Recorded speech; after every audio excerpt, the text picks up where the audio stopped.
Voice of Kiai. Assalamualaikum warahmatullahi wabarakatuh. Waalaikumsalam warahmatullahi wabarakatuh. Alhamdulillah, wassalatu wassalamu ala sayyidina Rasulillah, sayyidina wa maulana Muhammad ibn Abdullah wa ala alihi wa sahbihi wa mawalah, la hawla wa la quwwata illa billah, amma ba'du. Bapak-bapak, ibu-ibu, saudara-saudara kaum muslimin rahimakumullah,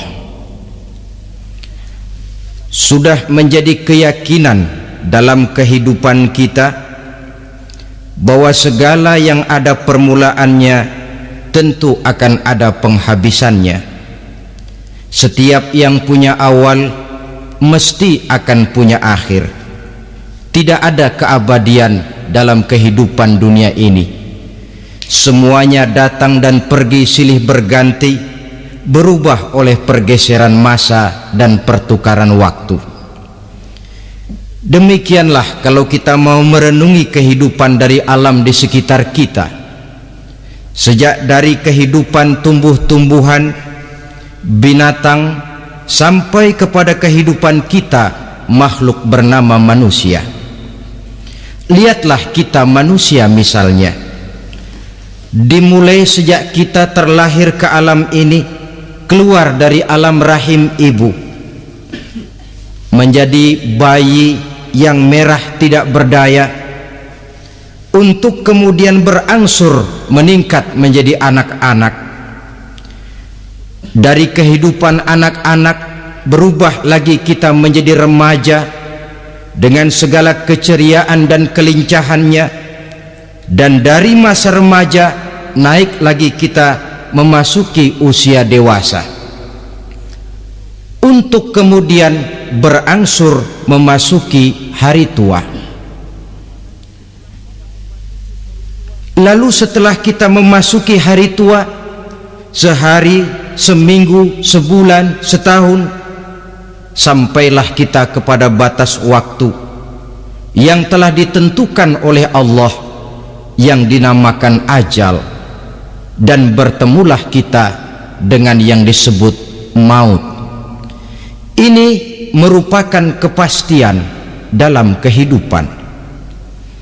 Kalau saja kita mau merenung perubahan-perubahan yang terjadi pada diri kita, seharusnya membuat kita insaf dan sadar. Di kala remaja kita begitu lincah, punya rambut yang hitam ikal berderai, punya lesung di pipit, punya senyum yang indah menawan setiap orang yang melihat, punya kulit yang kencang dan bersih. Manakala kita memasuki hari tua, perubahan frontal pun terjadi. Kulit mulai jadi keriput, rambut yang tadinya hitam ikal berderai mulai memutih, nikmat berkurang, gigi yang tadinya utuh dan sanggup mengunyah apa saja, satu demi satu permisi meninggalkan kita. Sangat boleh jadi dikala remaja kita senyum semua orang terpikat, dikala hari tua dengan kulit yang keriput dan gigi yang tidak ada lagi, manakala kita senyum mungkin orang bakal lari dari sekitar kita. Kemana keindahan yang tadinya begitu menawan? Kemana senyum lesung pipit yang tadinya menarik perhatian orang? Pergi meninggalkan kita, berubah oleh pergeseran masa dan pertukaran waktu. Nah, bila maut datang menjemput kita, selesailah kehidupan sampai di situ? Ternyata belum. Kalau lahir merupakan perpindahan hidup dari alam rahim ke alam dunia, maka mati hakikatnya merupakan perpindahan hidup dari alam dunia ini ke alam kehidupan yang berikutnya, yang dinamakan dengan alam barzah. Voice of Kiai. Andai kata hidup cuma sekali, Secara moral kita sanggup berkata, alangkah tidak adilnya Tuhan. Kenapa? Dalam kehidupan ini kan aneka ragam terjadi. Ada orang yang zolim, ada orang yang dizolimi, ada orang yang membunuh, ada orang yang terbunuh, ada orang yang kaya, ada orang yang miskin, ada orang yang jujur, ada orang yang menghalalkan segala cara, sehingga banyak ketidakadilan yang terlepas daripada pengadilan dunia. Lalu orang pun bilang, di dunia ini katanya banyak pengadilan tapi sulit keadilan. Di dunia ini mudah mencari pengadilan tapi sulit untuk mencari ketidakadilan. Andai kata hidup cuma sekali, tidak akan ada hidup sesudah hidup yang sekarang ini. Bagaimanakah nasib mereka yang lepas dari pengadilan dunia ini? Alangkah tidak adilnya Allah, andai kata tidak ada kehidupan sesudah hidup yang sekarang. Tentulah akan terjadi di mana orang menghalalkan segala macam cara untuk mencapai tujuan. Yang penting kan saya kaya, yang penting kan saya punya jabatan dan kedudukan tinggi. Kalau perlu jilat atas, kalau perlu sikut kiri kanan, sikut kiri kanan, kalau perlu injak bawah, injak yang bawah. Ini prinsip daripada orang-orang komunis, dan pantas karena mereka tidak percaya kepada kiamat, pantas karena mereka tidak percaya akan adanya kehidupan sesudah hidup yang sekarang ini. Maka saya menghimbau kepada seluruhnya, kita sudah kadung menyepakati negara ini berdasarkan Pancasila. Kita sudah kadung konsensus bahwa PKI dengan seluruh ajarannya tidak punya hak hidup di bumi Pancasila yang kita cintai ini. Maka salah satu ajaran PKI tujuan menghalalkan cara. Kita orang Indonesia yang berbudi pekerti luhur, yang punya nilai budaya tinggi, janganlah sampai mencaci PKI, membubarkan PKI, mengutuhkan PKI, tapi dalam kehidupan sehari-hari prakteknya prinsip komunis kita pakai. Apa itu? Tujuan menghalalkan cara. Asal sudah tujuan tercapai, cara apapun saja halal. Itu pandangan hidup orang yang tidak percaya kepada adanya hari akhirat. Sebagai muslim yang yakin akhirat ada, kiamat pasti akan datang, hidup tidak cuma sekali. Maka kalau kita zalim, kalau kita berbuat aniaya, kalau kita melakukan korupsi, kalau kita merugikan orang lain, boleh jadi kita terlepas daripada pengadilan dunia. Tapi ingatlah, kita tidak akan pernah lepas dari pengadilan Allah, pengadilan Qadhi Rabbul Jalil, di mana kita akan diadili dengan seadil-adilnya, dan tidak satu perbuatan yang bersifat salah, yang bagaimanapun kecilnya, yang akan lepas dari pengadilan di akhirat itu nanti. Pantas saja kalau satu hari malaikat Jibril datang menasehati Rasulullah sallallahu alaihi wasallam, yang artinya juga menasehati kita semua. Apa kata malaikat Jibril kepada baginda Nabi? Ya Muhammad, ish ma syi'ta fa innaka mayyitun. Hai Muhammad, hiduplah semau kamu, tapi jangan lupa kamu pasti akan mati. Kalau memang dilarang tidak terlarang, dicegah tidak tercegah, kamu mau melaksanakan hidup menurut maumu sendiri, persilahkan, hiduplah menurut mau dan gayamu. Tapi jangan lupa, fa innaka mayyitun, satu saat kau pasti bakal mati. Dan mati itu bukan akhir dari segalanya, dia babak baru bagi kehidupan selanjutnya. Silahkan hidup menurut maumu, tapi jangan lupa kau pasti akan mati. Voice of Kiai. Wa'mal ma syi'ta fa innaka majziyun bih. Kerjakan apa saja yang kamu mau, Kalau kau mau menghalalkan segala macam cara, persilahkan halalkan segala macam cara. Tapi jangan lupa kau akan mendapat balasan dari seluruh amal perbuatanmu. Wa ahbib ma syi'ta fa innaka mufariquhu. Dan cintailah apa saja yang mau kau cintai. Kau cintai anak istrimu, silahkan. Kau cintai harta bendamu, tafadhal. Kau cintai tanah airmu, kau cintai pangkat dan jabatanmu, persilahkan. Tapi jangan lupa, fa innaka mufariquhu, kau pasti akan berpisah dan akan meninggalkan segala yang kau cintai itu. Apa artinya ini buat kita? Ternyata sesudah maut datang menjemput kita, ada kehidupan sesudah hidup yang sekarang ini. Ini yang mendorong kita untuk dalam kehidupan di dunia ini tidak melakukan prinsip saenake dewe, semaunya sendiri saja, asal perut kenyang, asal pangkat tinggi, asal harta dapat. Masa bodoh dengan merugikan orang lain, masa bodoh dengan menipu orang lain. Iku jenenge saenake dewe.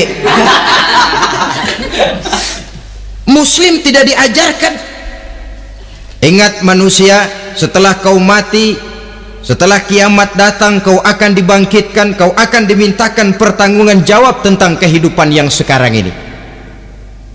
Saudara hadirin, oleh sebab itu kalau kita bicara soal kiamat, soal akhirat, ini memang masalah yang gaib, yang sepenuhnya tidak bisa dicernakan dengan kemampuan penalaran intelektual. Dasar di dalam membicarakan ini tidak lain adalah iman kita kepada Allah Subhanahu wa ta'ala. Bukan cuma zaman sekarang, dari zamannya Nabi. Orang itu kalau sudah bicara kiamat, bicara akhirat, ada yang ragu-ragu, ada yang menolak sama sekali. Bukan dari zaman sekarang, dari zaman dulu. Pernah kok satu saat Rasulullah itu dakwah menceritakan, saudara-saudara, akan terjadi kiamat di mana Allah akan membangkitkan manusia dari kuburnya untuk memintakan pertanggungan jawab. Ini dalam dakwahnya Nabi pidato macam itu. Apa reaksi orang? Yang beriman ya mantap, tapi yang tidak beriman, bajingan-bajingan Quraisy ini, mereka bertepuk tangan, mengejek, mencaci. Malahan ini yang luar biasa, ada dua orang kafir namanya Ubay bin Ka'ab dan Al-As bin Wa'il. Mendengar pidato macam ini, mereka buru-buru pulang ke rumah. Ngapain? Ngambil pacul. Lalu berangkat nyari kuburan tua. Dia gali itu kuburan, tulang-tulangnya diangkut, dibawa ke depan Nabi. Ya Muhammad, tulang-tulang yang udah hancur begini, siapa yang bisa ngidupin lagi? Yang macam-macam aja kamu Muhammad, nggak rasional, nggak masuk akal. Allah menjawab, apa kata Allah? Wa daraba lana mathalan wa nasiya khalqah qala man yuhyil 'izama wa hiya ramim qul yuhyiha alladhi ansha'aha awwala marrah wa huwa bikulli khalqin alim. Mereka memberikan perumpamaan kepada kami, kata Allah. Mereka melupakan asal kejadiannya. Mereka bertanya, siapa yang sanggup menghidupkan tulang belulang yang sudah hancur kayak begini? Qul yuhyiha alladhi ansha'aha awwala marrah. Katakan kepada mereka Muhammad, yang akan menghidupkannya adalah Dia yang telah menciptakannya pertama kali dulu. Kalau Dia sanggup menciptakan, Dia tentu lebih sanggup lagi untuk mengembalikan reproduksi ciptaan itu sebagaimana semula. Yang paling kasihan yang ragu-ragu, akhirat itu ada apa enggak sih? Kiamat itu ada apa enggak sih? Lantaran ragu-ragu, terombang-ambing dia antara harapan dan putus asa, antara kenyataan dan idealisme. Ada yang buta sama sekali 100% terhadap keadaan-keadaan sesudah mati. Perhatian mereka hanya tercurah kepada kehidupan sebelum mati. Yang mereka perhatikan siang dan malam tidak lebih daripada urusan perut. Pergi pagi pulang sore, peras keringat, banting tulang. Cuma soal makan, soal minum, soal pakaian, soal kendaraan, soal rumah tangga, soal anak, soal istri. Yang mereka pentingkan hanya soal-soal politik misalnya, ekonomi, pembangunan dan industri. Untuk soal-soal kayak begitu giat betul, habis seluruh waktu untuk memikirkan meningkatkan kebudayaan, politik, sosial, ekonomi. Kadang-kadang kurang tidur, kurang istirahat, berkeliaran ke sana kemari ke tempat yang jauh-jauh, sampai-sampai kadang-kadang terkena stres, penyakit darah tinggi, ginjal, lever, untuk memikirkan hal-hal yang semata-mata karena dunia saja. Lantas boleh jadi mereka mendapatkan kekayaan yang berlimpah ruah, mendapatkan kedudukan yang tinggi, nama yang semerbak, dikenal orang di barat dan di timur, di utara dan di selatan. Tetapi alangkah kecewanya mereka jikalau datang ajal menjemput nyawa, mati mereka meninggalkan harta yang banyak, nama yang masyhur. Mereka disebut dengan jasa-jasanya.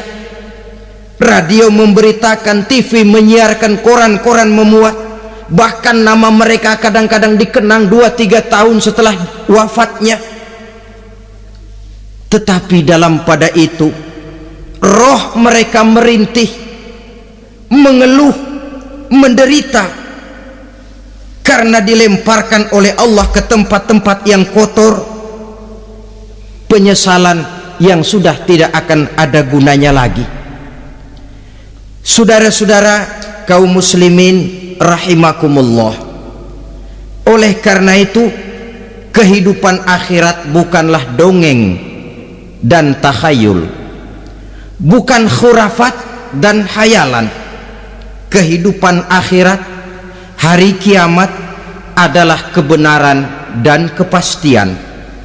Dalam surah Al-Hajj ayat ke-7, Allah Subhanahu wa taala menyatakan, wa anna as-sa'ata atiyatun la raiba fiha wa anna Allah yab'atsu man fil qubur, dan bahwasanya kiamat itu sesungguhnya adalah sesuatu yang pasti dan tidak ada keraguan-raguan lagi di dalamnya, dan bahwasanya Allah sungguh-sungguh akan membangkitkan manusia dari kuburnya masing-masing. Nah, kalau kita sudah yakin kiamat sesuatu yang pasti adanya, akhirat sesuatu yang pasti adanya, dari mana pembicaraan tentang kiamat ini kita mulai? Tentu dari diri kita. Marilah kita mencoba melihat proses perjalanan hidup ini sampai kita memasuki kiamat. Hadirin, tidak ada makhluk secantik manusia. Tidak percaya, pernah keragunan? Nah, saudara masuk ke kebun binatang, segala macam makhluk ada di situ, ratusan macam jenis binatang. Bandingkan dengan saudara, kira-kira cakep mana?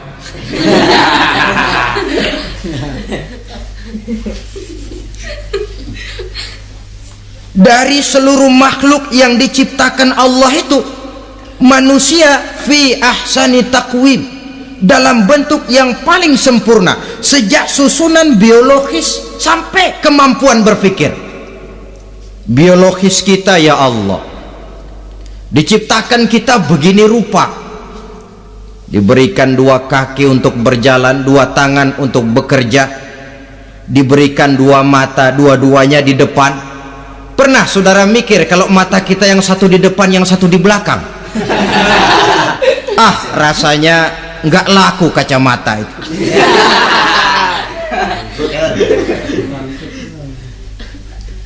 Diberikan hidung dengan dua lubang, tahu betul Allah ke bawah lagi lubangnya. Coba pikir kalau lubang hidung kita menghadap ke atas, aduh kalau musim hujan repot jagain hidung. Laqad khalaqnal insana fi ahsani taqwim.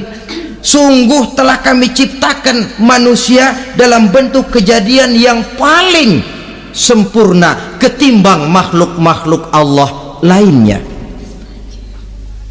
Nah, kesempurnaan manusia ini oleh karena hidupnya terdiri dari dua unsur pokok. Pertama unsur jasmani dan kedua unsur rohani.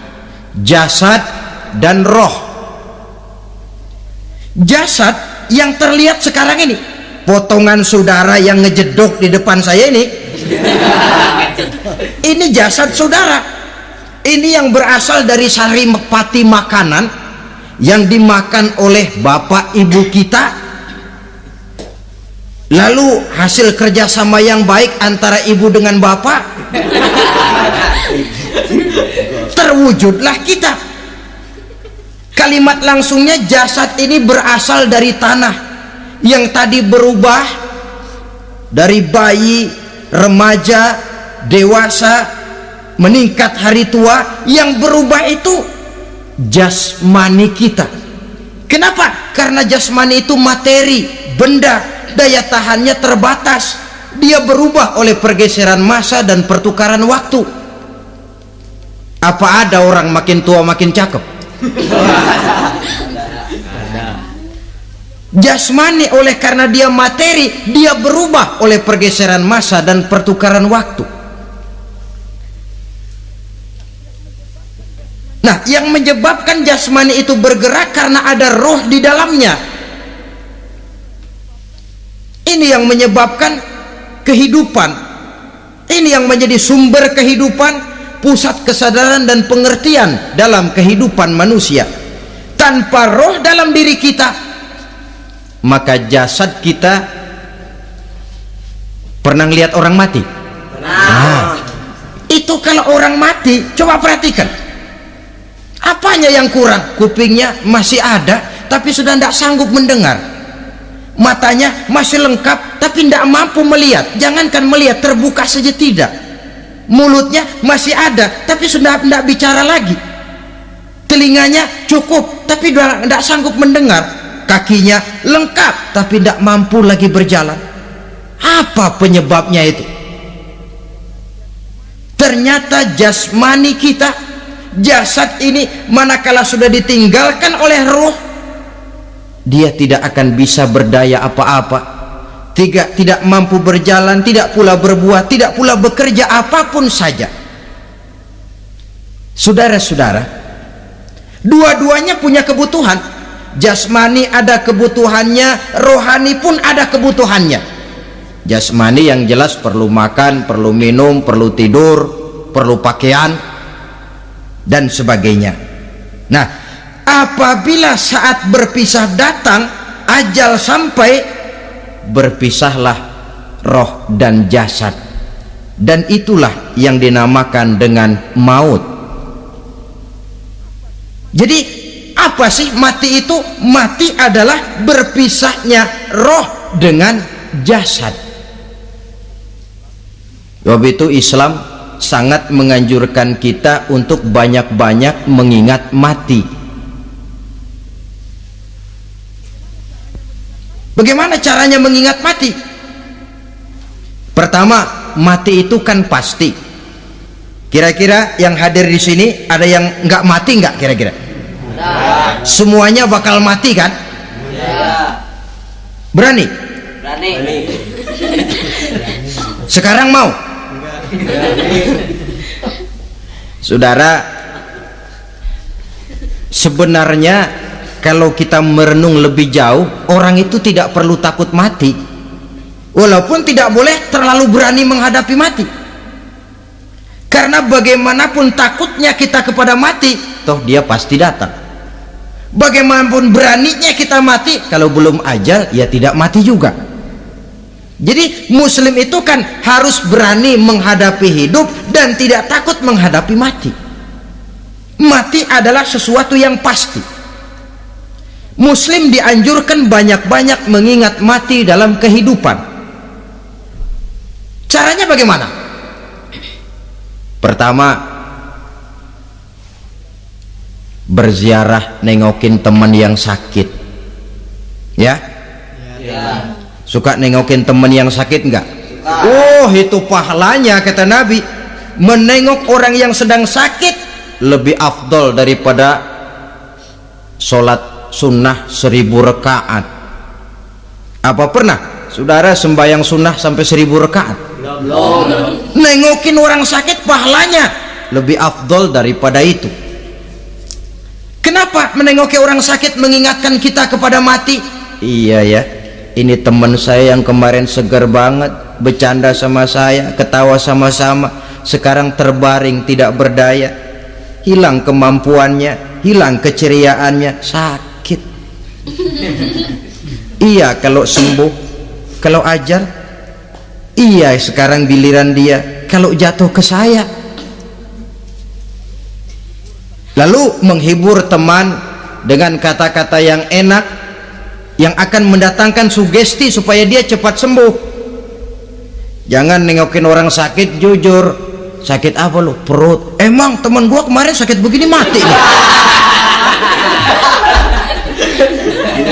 Wah, itu orang bisa jadi shock lantaran etika kita tidak akan sampai ke sana. Menjenguk orang sakit akan mengingatkan kita kepada mati. Apalagi ziarah kubur. Ada yang orang tuanya sudah meninggal? Kalau ada, ya tidak bisa tiap hari, sekurang-kurangnya seminggu sekali, Jumat pagi misalnya, ziarah kita ke kubur. Sehingga kalau kita masuk kubur kan ada etikanya. Assalamualaikum ya ahlal kubur wa inna insyaallahu bikum lahikun. Hai penduduk kubur, keselamatan bagi kamu dan kami yang masih hidup sekarang ini insyaallah pasti bakal nyusul kamu. Iya, yang kemarin gagah benar sekarang terbaring tanpa daya, ini unggukan kuburannya. Yang kemarin ada sekarang sudah tidak ada. Kemana dia? Kami satu saat pasti akan begini. Ingat mati. Lalu apalagi yang bisa membuat kita ingat kepada mati? Mengawal jenazah. Bukankah sangat dianjurkan oleh agama? Bahkan kalau bisa sejak mengurusnya, memandikannya, mengkafankannya, menyolatkannya untuk kemudian mengantarnya ke kubur. Hari ini saya antar dia ke kubur, besok boleh jadi saya yang diantar orang. Hari ini saya solatkan dia, besok boleh jadi saya yang disolatkan orang. Hari ini saya masukkan dia ke liang lahat, besok mungkin giliran saya dimasukkan orang ke liang lahat. Ingat mati, tumbuh kesadaran. Lalu daya positifnya dalam kehidupan apa? Nah, saudara-saudara hadirin, orang yang mengingat mati bukan lantas menjadi lemah dalam kehidupan, menjadi putus asa, sedikit semangat, terbentur kesulitan, mudah frustasi. Bukan itu tujuannya kita diperintah mengingat mati. Jelasnya Islam menganjurkan kita untuk mengingat mati guna maksud-maksud yang positif, supaya orang lalu sadar hidup ini cuma sebentar. Maka mumpung hidup, nah ini mumpung, tapi mumpung yang baik. Mumpung hidup, maka hidup yang singkat ini harus saya pergunakan dengan sebaik-baiknya, melakukan kebajikan yang sebanyak-banyaknya, menjauhkan rasa malas, menunggu keajaiban yang datang dari langit, berleha-leha bermain-main, sementara maut kalau dia datang tidak pernah main-main. Pantas kalau seorang penyair bernama Syauqi memesankan, tazawwad bitaqwa fa innaka la tadri idza hanna al-lailu hal ta'ishu ila al-fajri kam min sahihin mata min ghairi illatin wa kam min alilin 'asha hinan min ad-dahri. Persiapkan dirimu dengan takwa, sebab kamu tidak tahu apabila malam datang kamu masih bisa hidup apa enggak besok pagi. Apa ada jaminan saudara yang kumpul di depan saya malam ini besok masih bisa hidup? Tidak. Ada jaminan? Tidak. Tidak ada sama sekali. Kam min sahihin mata min ghairi illatin. Berapa banyak orang sehat mati nggak pakai sakit lagi. Sebabnya kadang-kadang ringan saja. Ada yang cuma jatuh di kamar mandi mati. Ada yang cuma ketiban pensil. Iya, kalau ketiban pensil 3 peti masa nggak mati. Ta'addadatil asbab wal mautu wahid. Sebabnya boleh jadi macam-macam, tapi mati satu juga, yaitu mati. Dia seperti kelapa yang terlalu tua jatuh ke bawah, yang kembang baru keluar pun jatuh ke bawah. Itulah mati. Dia datang menjemput yang bayi, dia datang mengambil yang anak-anak, dia datang juga kepada yang remaja, kepada yang dewasa, kepada yang tua sekalipun. Jangan yang remaja lalu berpikir, gua rasanya masih jauh banget mau mati. Ini sesuatu yang pasti yang kita tidak pernah diberitahu kapannya. Kalau dikasih tahu kapannya kan kita bisa, umpama malaikat maut datang ke rumah saya, saudara Zainuddin kau mati 80 tahun lagi. Wah, saya kan berhitung, masih lama, poya-poya aja dulu Tapi ini tidak pernah diberitahu kepada kita. Lantaran tidak diberitahu itulah kita perlu bersiap-siap dengan selalu mengingat-ingat mati yang mendorong kita untuk berbuat positif. Satu contoh peringatan mati yang mendatangkan positif pada peristiwa ketika turun perintah hijrah. Ketika di Mekah sudah terpepet turun perintah hijrah. Ini sahabat yang berangkat hijrah, jangan dikira semua bulat hati. Ada yang mikir, kalau saya hijrah berangkat dari Mekah ke Madinah, nanti di tengah jalan dicegat oleh kafir Quraisy lalu dibunuh, mati saya. Takut mati. Allah peringatkan, kullu nafsin za'iqatul maut. Kamu disuruh hijrah saja takut mati, padahal kamu tahu semua yang hidup bakalan mati. Diam saja di Mekah mati, hijrah ke Madinah pun akan mati. Mendengar ayat ini, Sayyidina Umar bin Khattab seperti dibakar semangatnya. Kalau sebagian sahabat hijrah sembunyi-sembunyi, beliau mau hijrah itu malah bajingan Quraisy dikumpulkan dekat Ka'bah. Pidato, ya ma'syarah Quraisy, dedengkot Quraisy, dengerin, besok pagi yang namanya Umar bin Khattab mau hijrah dari Mekah ke Madinah. Siapa yang kepengen kepalanya berpisah dengan badannya, persilahkan cegat Umar di jalanan. Besok dengan tenang dia berangkat hijrah, gak ada yang berani nyegat. Tuh Quraisy juga barangkali mikir, gue ngapain nyegat penyakit. Begitu ingat mati, timbul semangat juang, timbul semangat berbuat. Ini ingat mati yang positif, bukan yang melemahkan semangat. Dah jangan kerja rajin-rajin dah, lu bakalan mati. Ini ingat mati yang salah pasang. Ingat mati seharusnya mendorong manusia untuk berbuat lebih tekun. Allah memberikan peringatan, qul innal mauta alladzi tafirruna minhu fa innahu mulaqikum. Katakan, maut yang kamu akan melarikan diri daripadanya, yang kamu takuti benar dia, dia pasti akan datang menjemput kamu. Saudara-saudara hadirin yang saya hormati, datangnya memang tidak kita harapkan yang namanya maut, tapi sekali dia datang tidak ada pintu tempat kita lari. Dia memang tidak pernah kita undang, tapi sekali dia datang mengetok pintu, kekuatan apa yang bisa menolak? Dia sebuah tanda seru dalam kehidupan. Apa yang menyebabkan orang takut mati?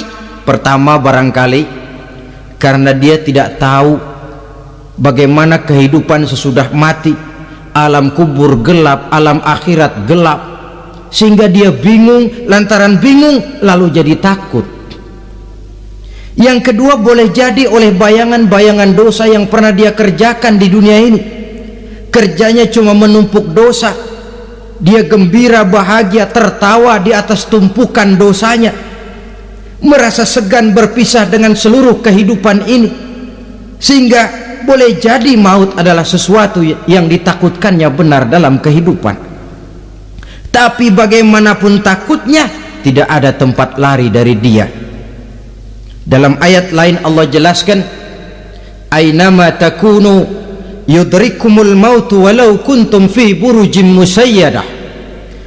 Di mana saja kamu berada, dalam benteng yang paling tangguh sekalipun, maut pasti akan datang menjemput kamu.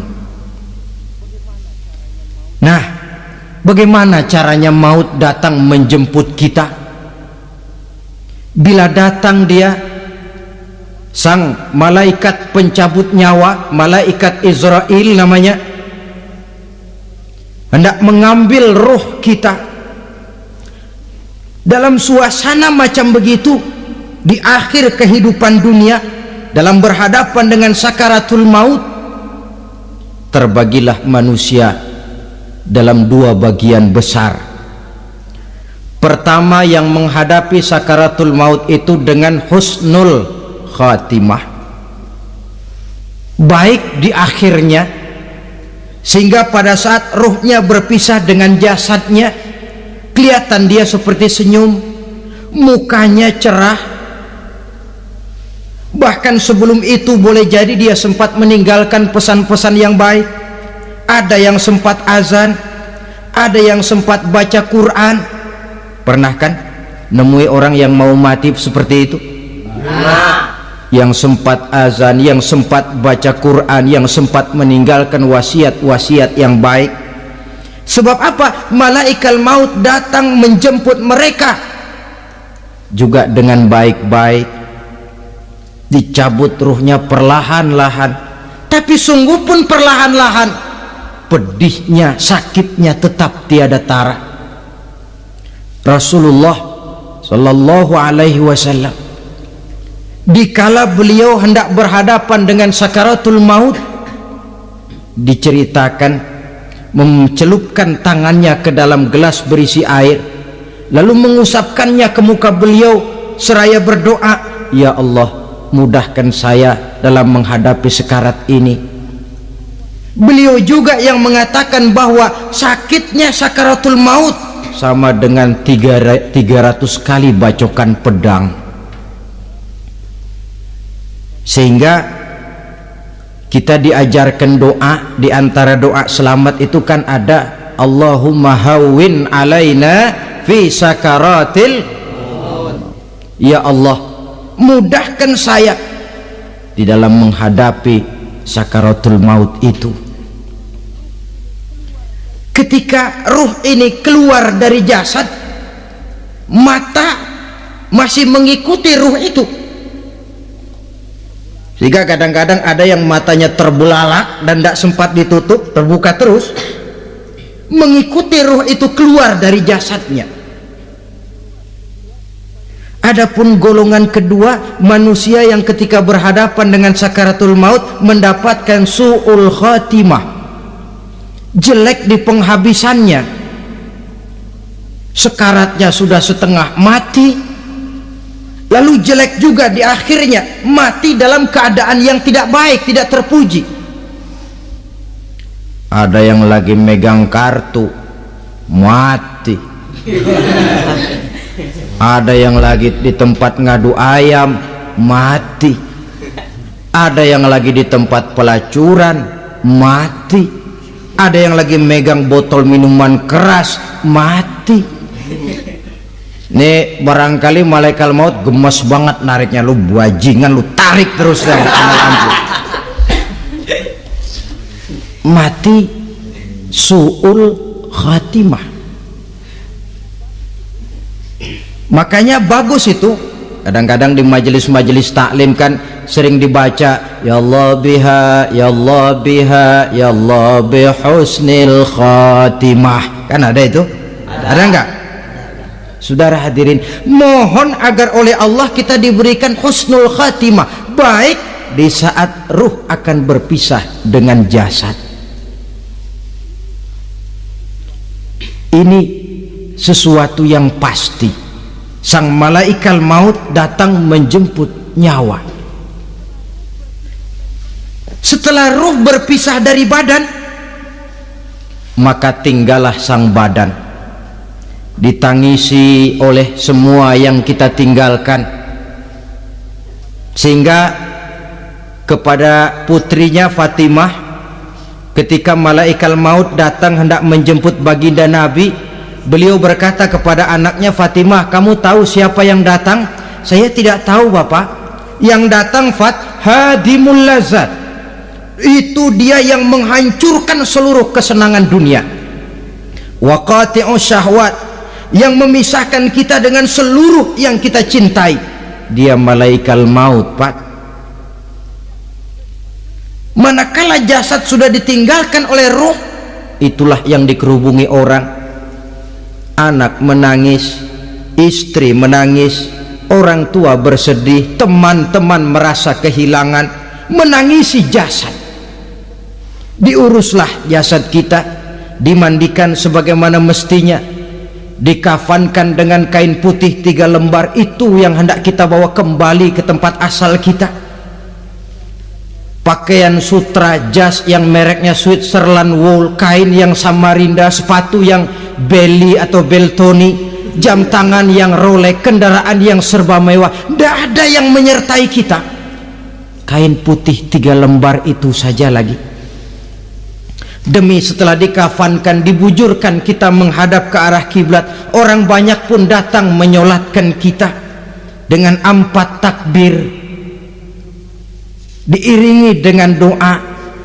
Lalu upacara pelepasan, berangkat kita meninggalkan anak, istri, suami, kampung halaman, tanah air, bahkan alam dunia ini. Selamat tinggal alam dan seluruh isinya.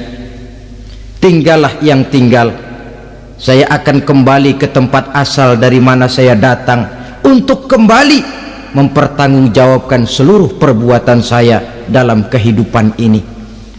Manakala upacara pelepasan selesailah sudah, dimasukkan kita ke keranda jenazah, digotong orang, bismillah wa ala millati rasulillah,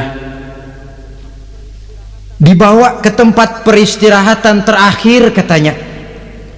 Padahal dulu kalau mau kita istirahat, ke villa lah kita, ke Bali lah kita, ke Hong Kong lah kita, ke tempat-tempat tamasya yang indah.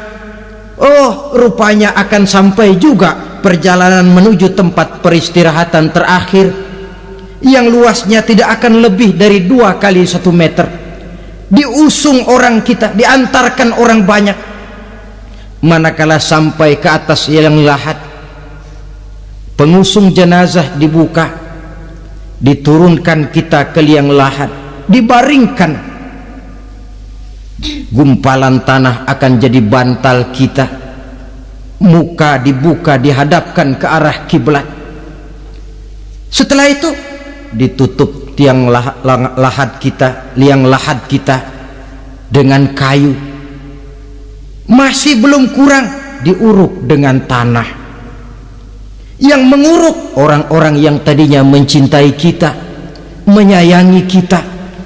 Tapi ketika jasad sudah ditinggalkan ruh, habis rupanya cintanya. Coba jasad kalau sudah ditinggalkan ruh 3 hari aja di rumah serem. Ya mayit, siapa yang betah nemenin mayit?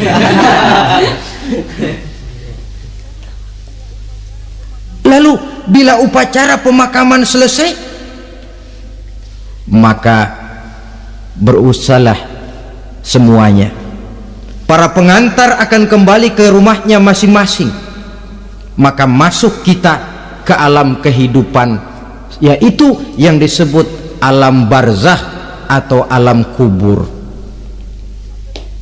Apa selesai hidup sampai di situ? Tidak. Hanya beberapa langkah setelah yang mengantar kita pulang. Diriwayatkan dalam hadis Bukhari dan Muslim, bila seseorang sudah diletakkan di kuburnya lalu yang mengantar kembali pulang, maka roh si mayit akan dapat mendengar bunyi terompah orang yang pulang itu. Bunyi terompahnya terdengar. Datang 2 malaikat menanyakan dia dengan pertanyaan-pertanyaan yang kalau bisa dijawab dengan betul. 2 malaikat yang bernama Munkar Nakir akan bilang, jawabanmu betul, tenanglah kau di sini, naumatal arus, tidurlah kau di sini seperti tidurnya pengantin. Orang yang baik-baik di alam kuburnya akan mendapat nikmat kubur, sehingga masa penantian yang lama. Sebab jangan lupa, kita masuk ke kubur itu kan menunggu sampai datangnya hari kiamat. Jadi kalau kiamat umpama masih 1000 tahun lagi, ya 1000 tahun kita menunggu. Orang yang baik-baik penantian di alam kubur, kata malaikat, naumatal arus, tidurlah kamu seperti tidurnya pengantin. Bagaimana sih tidurnya pengantin? Nggak berasa. Iya, kata anak sekarang, endah aja udah. Begitu mendusin pagi, kata lakinya, malam sebentar bener ya neng. Sebentar betul katanya malam. Iya tentu saja tidak terasa. Kenapa? Dia tidak pernah memikirkan waktu, terbawa oleh kenikmatan dan kelezatan yang dirasakannya dalam kehidupan. Tapi orang kafir, orang yang dosanya bertumpuk, tidak sanggup menjawab pertanyaan 2 orang malaikat, maka dia akan mendapat azab di alam kuburnya terus menerus siang dan malam sampai datangnya hari kiamat. Ibarat maling ayam ketangkep, belum masuk pengadilan udah digebugin duluan. Kan begitu kan? Ya. Ada maling ayam nggak di sini? Ya. Nah, itu yang nyaut tadi pengalaman itu. Di sidang belum divonis, belum digebugin babak belur. Saudara hadirin, maka alam kubur bisa merupakan raudhatun min riyadil jannah, taman di antara taman-taman surga, pun juga bisa merupakan hufratun min hufarin niran, menjadi liang daripada neraka. Ada lagi riwayat yang dari Imam Muslim yang diperoleh dari Zaid bin Sabit. Zaid bin Sabit cerita, suatu hari kami bersama Rasulullah sallallahu alaihi wasallam berada dalam kebun kepunyaan Bani Najjar. Rasulullah sedang duduk di atas keledai. Tiba-tiba entah bagaimana itu keledai terkejut, kaget, berontak, hampir Rasulullah jatuh. Rasulullah kemudian bertanya, rupanya di kebun itu ada kuburan tua, 5 atau 4 kuburan. Rasulullah lalu bertanya, saudara-saudara ada yang tahu nggak ini kuburan siapa? Nggak ada ya Rasulullah. Memang kenapa? Ini penghuni kuburnya lagi disiksa oleh Allah. Andai kata boleh saya mohon kepada Allah supaya kamu dengar seperti yang saya dengar, andai kata saja kamu kuat mendengarnya, saya pasti akan berdoa. Tapi sayang, saya yakin kamu pasti tidak akan kuat mendengar mereka mendapat azab di kuburnya. Hadis sahih riwayat Imam Muslim dari Zaid bin Sabit. Kehidupan di alam barzakh Pak, iya kalau yang matinya dikuburin. Lah kalau yang matinya diceburin ke laut, dibakar, di medan perang hilang gak ketahuan kemana jenazahnya. Saudara, hilang kek, dikubur kek, di dalam lautan direndam kek, itu kan cuma logika kita. Menurut Allah tidak ada perbedaan orang mati dikubur di dasar lautan atau dibakar sampai jadi abu atau gugur di medan perang tidak ketemu jenazahnya. Entah mereka tetap masuk ke alam barzah namanya. Jasad boleh hancur, tapi roh sebagai sumber kehidupan, pusat kesadaran dan pengertian, dia tetap ada, mengalami kebahagiaan dan kegembiraan atau mengalami kepedihan dan penderitaan, bergantung kepada amalan yang kita lakukan dalam kehidupan di dunia ini. Maka dalam Yasin tadi kan jelas, qul yuhyiha alladzi ansha'aha awwala marrah, yang menghidupkan mereka yang dikubur di dasar lautan, mereka yang dibakar sampai jadi abu, yang akan menghidupkan ialah Allah yang menciptakan mereka dulu pertama kalinya. Jadi kalau sudah ada aslinya, ya tentu tidak perlu contoh lagi, akan sangat mudah membuatnya. Orang tua kita, keluarga kita yang sudah berpulang, mereka di alam barzah sekarang ini bisa mendapat nikmat kubur, bisa mendapat azab kubur, bergantung amalan mereka dalam kehidupan di dunia ini. Dalam Musnad Imam Ahmad dan Sahih Abi Hatim malah ada tambahan riwayat, orang yang banyak kebajikannya di dunia, amalannya akan datang menemani dia. Sholatnya dekat kepalanya, puasa sebelah kanan, zakat sebelah kiri, menghibur dia. Malahan dikatakan berbentuk orang yang cantik menemani dia di alam kuburnya. Aneh, dia tanya, man anta lam ara fid dunya ajmal minka, siapa kamu? Di dunia ini belum pernah saya melihat orang secantik kamu. Dia jawab, ana amaluka soleh, saya adalah amalmu yang soleh yang kau kerjakan waktu di dunia. Saya sekarang diperintahkan untuk menemani kamu di sini. Alhamdulillah. Sedangkan amalnya yang jahat akan datang dalam bentuk yang menyeramkan menemani dia di sana. Bayangin deh, di kuburan ditemenin yang serem-serem. Sama juga di dunia. Di dunia kalau kita di tempat gelap ditemenin orang cakep, enak nggak? Enak. Wah, pengalaman. Tapi coba bayangin, sudah tempatnya gelap, yang nemenin jelek nggak ketulungan, gerah kita. Nah, saudara hadirin yang saya hormati, lalu bagaimana tempat arwah-arwah yang sudah kembali menghadap Allah yang disebut mustaqarrul arwah itu? Macam-macam tingkatannya sesuai dengan profesi dan amalannya waktu di dunia. Ada roh-roh itu yang setelah pisah dengan jasad, artinya mati, ditempatkan di tempat yang disebut a'la iliyin, tempat yang tertinggi. Siapa ini? Arwahnya para nabi dan para rasul.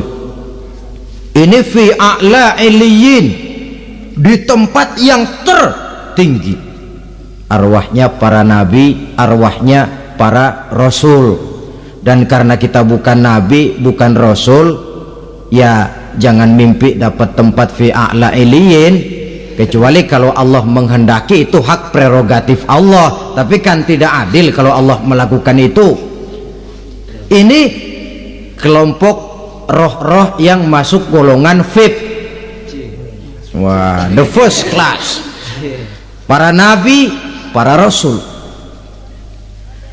Lalu ada pula roh-roh itu yang setelah pisah dengan jasadnya diumpamakan seperti burung-burung hijau yang berterbangan di perkebun-kebunan surga.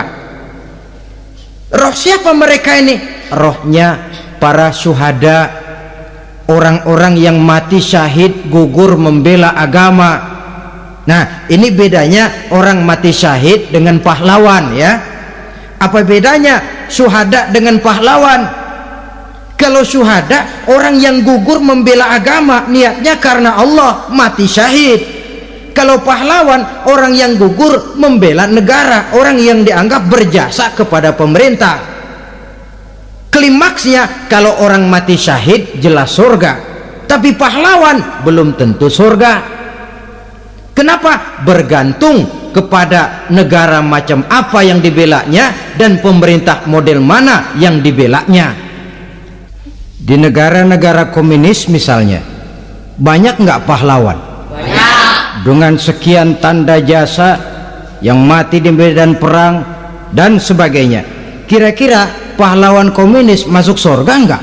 Tidak. Ya, kalau pahlawan komunis masuk surga, kita nggak kebagian kapling di surga barangkali. Inilah bedanya pahlawan dengan orang mati syahid. Kemudian ada pula roh itu yang tertahan di pintu surga. Tertahan di pintu surga. Ini seperti tadi, orang yang mati syahid tapi masih ada kaitan di dunia. Rasulullah pernah ditanya orang, ya Rasul, kalau saya maju ke medan perang bela agama, mati syahid, apa saya masuk surga? Iya, masuk surga. Kecuali kata Nabi, kalau masih punya utang. Nah, tertahan di pintu surga. Ada pula roh itu yang tertahan di alam kuburnya. Ini umumnya seperti tadi itu. Ada mempunyai dosa, mempunyai kesalahan, sehingga merasakan azab kubur. Ada juga roh itu yang tertahan di permukaan bumi. Mereka yang dalam hidup selalu menumpuk dosa-dosa yang besar, meninggal sebelum keburu untuk bertaubat. Saudara hadirin yang saya hormati, inilah yang kita khawatirkan. Sebab jikalau pada saat roh sudah datang, jikalau saatnya roh datang berpisah dengan jasad, menemukan sakaratul maut, saat itu taubat sudah tidak akan ada gunanya lagi. Masuk ke alam kubur, mendapat azab kubur sampai datangnya hari kiamat. Berapa lama di alam kubur ini? Menunggulah kita sampai datang saatnya kiamat. Nah, saudara-saudara, apa tanda-tanda hari kiamat? Kapan dia akan datang? Bagaimana hal ihwal manusia pada saat terjadi kiamat? Bagaimana alam ini? Bagaimana perhitungan di padang mahsyar? Insya Allah akan saya ungkapkan pada bagian kedua dari ceramah ini. Insya Allah kita akan lanjutkan pembicaraan ini sampai kepada terminal paling akhir, surga dan neraka. Inilah saja pertemuan kita pada kesempatan kali ini. Terima kasih banyak atas segala perhatian. Mohon maaf atas segala kekurangan. Wabillahi taufiq wal hidayah. Wassalamualaikum warahmatullahi wabarakatuh. Waalaikumsalam warahmatullahi wabarakatuh.